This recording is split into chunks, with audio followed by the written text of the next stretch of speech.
ज्ञानेश्वर म्हात्रे. धन्यवाद सभापती महोदया. ठाणे जिल्ह्यातील उल्हास नदीवरच्या पूर नियंत्रण रेषेच्या रेड व ब्लू लाईन या मुद्द्यावर पूररेषा बाधित शेतकरी संघर्ष समितीने बदलापूर नगरपालिकेसमोर साखळी उपोषण केलं होतं. त्या संदर्भातला विशेष उल्लेख आहे.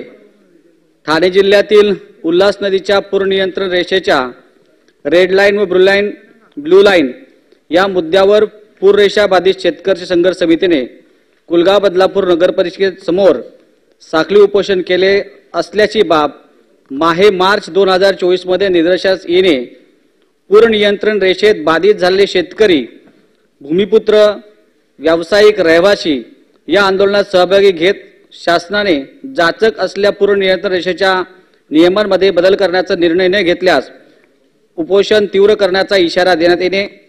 11 जून 2020 रोजीची उल्हास नदीची पूर नियंत्रण रेषा अंतिम करून ती जलसंपदा विभागाच्या संकेतस्थळावर प्रसिद्ध केली.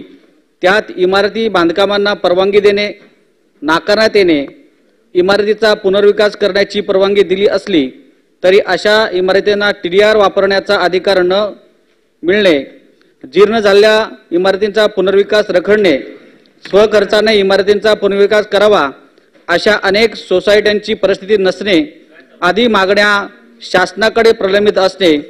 उल्हास नदीच्या पूररेषेचा सखोल अभ्यास करून पूररेषा बाधित शेतकऱ्यांना न्याय देण्याकरिता व चुकीची पूर नियंत्रण रेषा आखली आहे ती रद्द करण्याकरिता शेतकऱ्यांना न्याय द्यावा असा विशेष उल्लेख या ठिकाणी मी मांडत आहे.